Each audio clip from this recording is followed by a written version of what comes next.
दोस्तों, हमारे देश के सबसे बड़े घोटाले जिसमें लगभग 13,500 करोड़ का घोटाले का जो प्रमुख आरोपी है मेहुल चोकसी, जिसको बेल्जियम के डोमिनिका में गिरफ्तार कर लिया गया है। अब जब से गिरफ्तारी हुई है ना, तब से भारत सरकार के अंदर एक बहुत अच्छा उम्मीद जग गया है, क्योंकि बेल्जियम से भारत सरकार का प्रत्यर्पण संधि है और भारत सरकार प्रत्यर्पण के माध्यम से लोगों को लेकर भी अपराधियों को आती है। अभी तहूर राणा इसका सबसे बड़ा एग्जाम्पल है। अब इस वीडियो में हम लोग देखेंगे कि ये घोटाला हुआ कैसे, पूरा घोटाले के बारे में जानेंगे और उसके बाद में हम लोग ये देखेंगे कि अगर मेहुल चोकसी को भारत सरकार घोटाले के उस आरोपी को भारत में लेके आ जाती है तो भारत सरकार को क्या फायदा होगा, भविष्य में इसके क्या क्या परिणाम निकलेंगे, अच्छे परिणाम। और इसके बाद में हम लोग ये भी देखेंगे कि प्रत्यर्पण करके लाने के लिए भारत सरकार को कौन कौन सी चुनौतियों का सामना करना पड़ेगा, मतलब कि क्या क्या पेच अब इसमें भिड़ाने पड़ेंगे। इस घोटाले का पता तब चला ना जब 2011 से लेकर 2017 के बीच में पंजाब नेशनल बैंक का बंबई में एक शाखा है जिसका नाम ब्रेडी हाउस शाखा है। अब वहां पर ना नीरव मोदी, जो नीरव मोदी बता दे रहा हूं कौन है, मेहुल चोकसी का भांजा है। तो मेहुल चोकसी और नीरव मोदी ये दोनों को दोनों मिलके ना पंजाब नेशनल बैंक से जो ब्रेडी हाउस जो शाखा है उससे पूरे 2001 से लेकर 2017 तक 1212 लेटर ऑफ अंडरटेकिंग LOU जारी किए। अब सबसे पहले आप लोग समझ लीजिए कि लेटर ऑफ अंडरटेकिंग होता क्या चीज है। लेटर ऑफ अंडरटेकिंग एक ऐसा मतलब गारंटर होता है जो कोई बैंक का विदेशों में जब कोई लोन लेगा भारत के बैंक से, तो विदेशों में जो लोन लेगा उस व्यक्ति का जो गारंटर आता है ना, उसी को हम लोग लेटर ऑफ अंडरटेकिंग कहते हैं। तो 1212 जो लेटर ऑफ अंडरटेकिंग थे ना, बाद में पाया गया कि इसमें केवल 53 ही लेटर ऑफ अंडरटेकिंग वैलिड है और बाकी 1159 मतलब 1159 जो अंडरटेकिंग थे,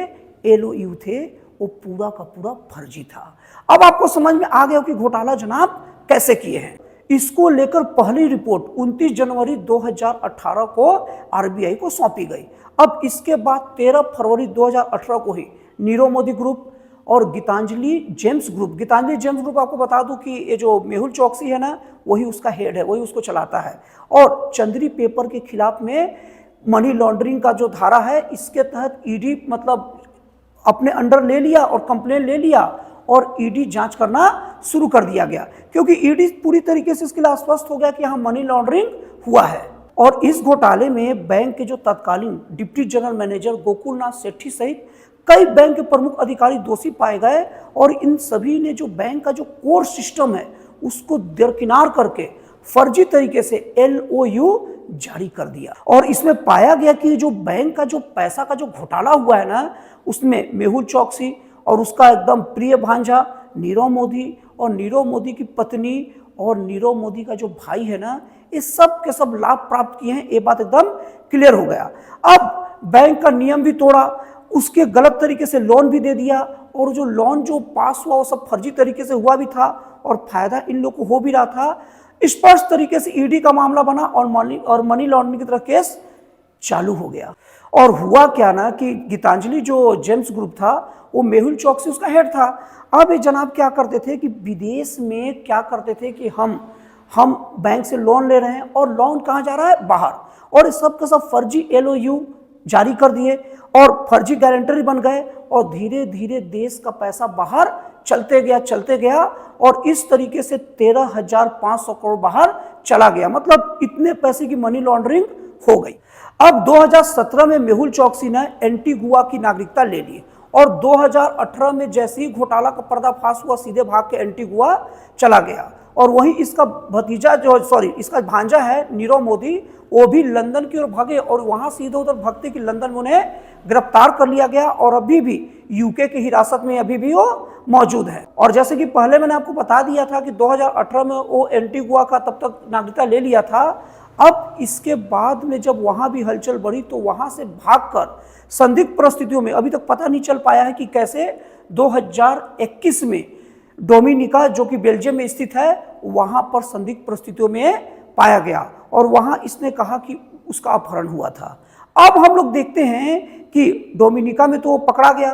अब मेहुल चौकसी, अब हम लोग देखते हैं कि इसका भारत में प्रत्यर्पण को लेकर क्या क्या चुनौतियों को भारत का सामना करना पड़ेगा, मतलब क्या क्या पेच फंसा हुआ है। दोस्तों हम लोग को पता है कि भारत और बेल्जियम के बीच में प्रत्यर्पण संधि है। प्रत्यर्पण संधि का मतलब ये होता है कि जैसे पहले होता क्या था कि एक देश में कोई क्राइम करता था और वो मजे से दूसरे देश में भाग जाता था, पहले से पासपोर्ट वासपोर्ट रेडी रखता था और दूसरे देश में भाग गया। अब उसके बाद क्या होता है था ना कि अब उस देश में चला गया, अब उस देश का नियम कानून का फायदा उठाकर ऐसा स्थिति कर लेता था जैसे वहां कोई क्रिमिनल रिकॉर्ड हो गया या वहां की नागरिकता ले ली और ऐसा वहां का नागरिकता है कि किसी दूसरे देश में भेजेंगे नहीं। तो इस तरीके में उसको पता रहता था कि ये सब प्रोसीजर पूरा करने में बहुत समय लग जाएगा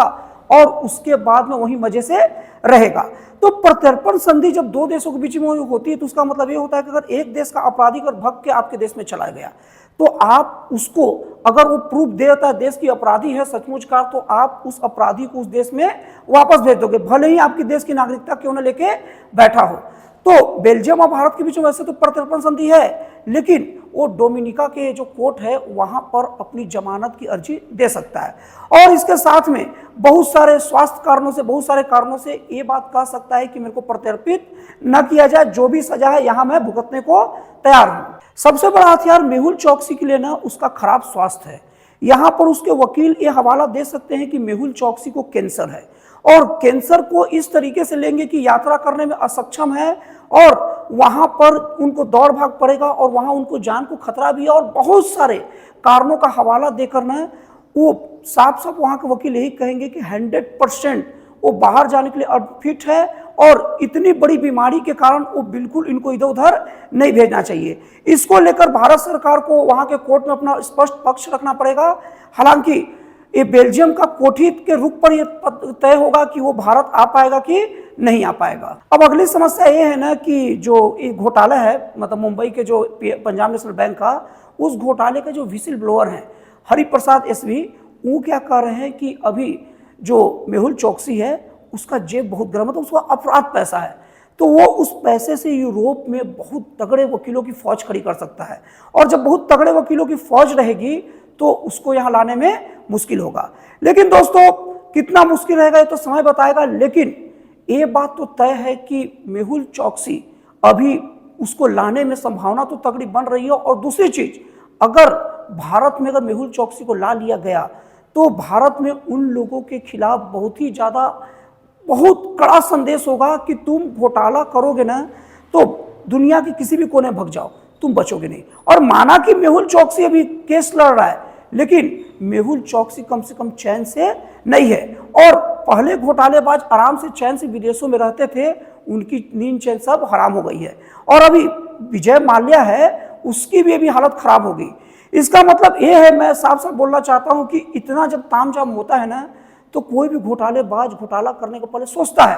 कि अब वो राह इतना आसान नहीं रहा कि घोटाला करे और देश से भाग भी जाए और बच भी जाए और चैन की सांस भी ले ले। तो आपको ये वीडियो का सार कैसा लगा, वीडियो का निचोड़ कैसा लगा, एनालिसिस कैसा लगा, कमेंट करके जरूर बताइएगा। तो दोस्तों फिर मिलते अगली वीडियो में नए एक जन कल्याणकारी और एक राष्ट्रवादी प्रेरित नए विचारों के साथ।